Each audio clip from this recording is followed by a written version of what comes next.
Hello everyone, welcome back. Today, we will be talking about John Hughes. Get hyped.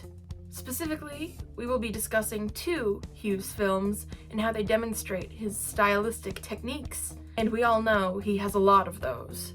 We will be talking about the classic, Uncle Buck, and Dutch. Dutch is gone, also forgotten. Maybe it was better that way. Hughes directed and wrote Uncle Buck, but he only wrote Dutch. Peter Feynman directed Dutch. So I have both movie synopses pulled up on Rotten Tomatoes.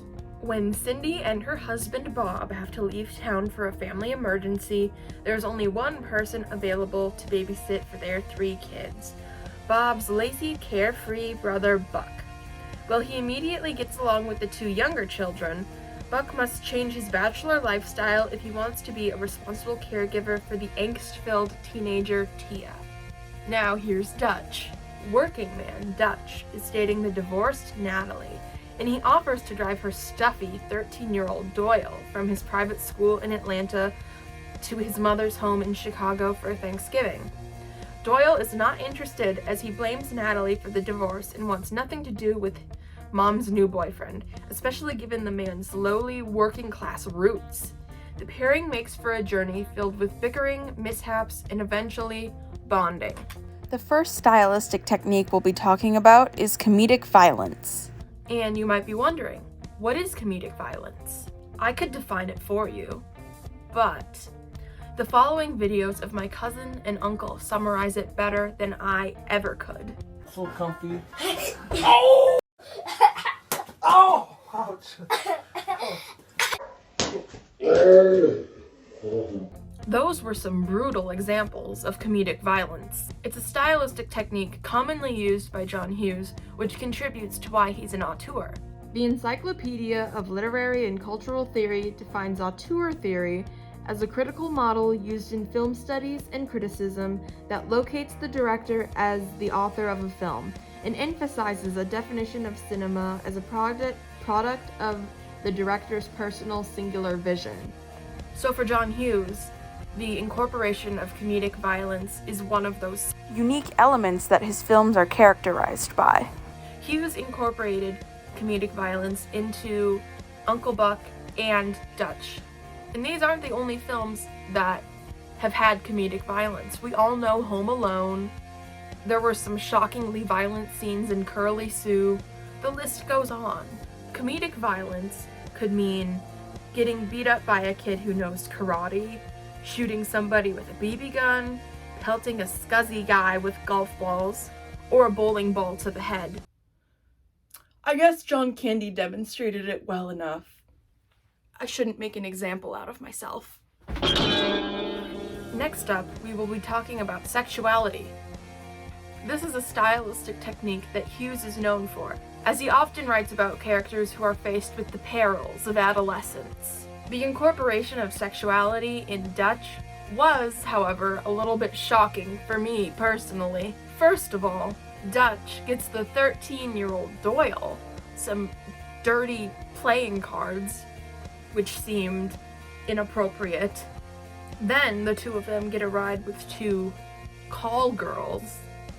Afterwards, Doyle says the words, "You fell asleep and I horny." You did? Sort of.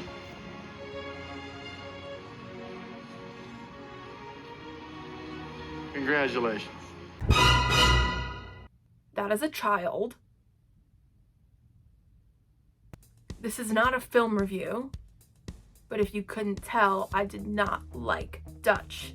Uncle Buck also includes some scenes that are more on the risque side. There's the scene that takes place in the laundry room where the neighbor misunderstands what's going on.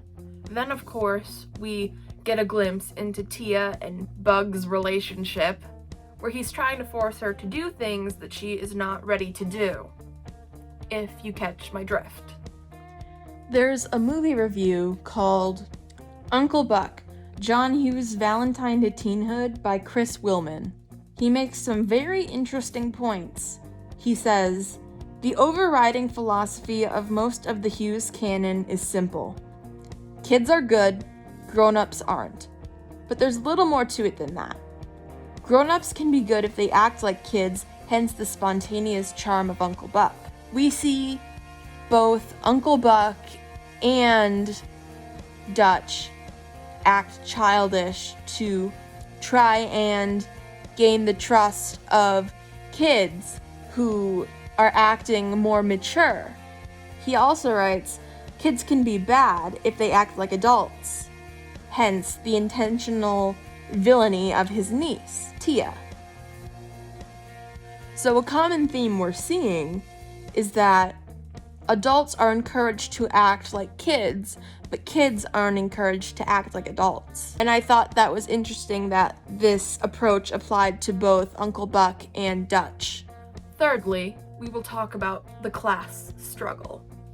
It's no secret that a lot of Hughes films talk about class struggles. We have Curly Sue again, Pretty in Pink, The Great Outdoors, The Breakfast Club, and these themes are very prevalent in Uncle Buck and Dutch.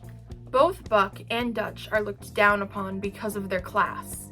Buck is a guy who doesn't really have a steady job or doesn't want to go to his steady job, and his primary income is the money he makes from gambling.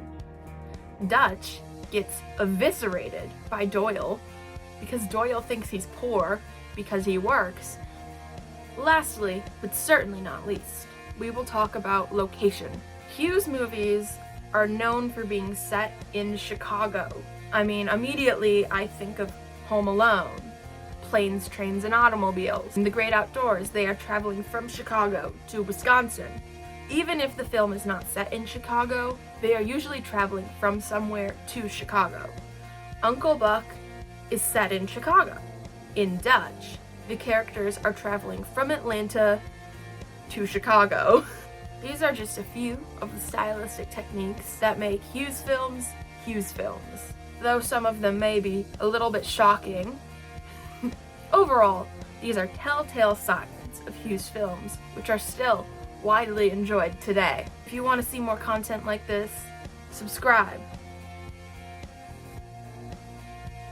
That's all I've got.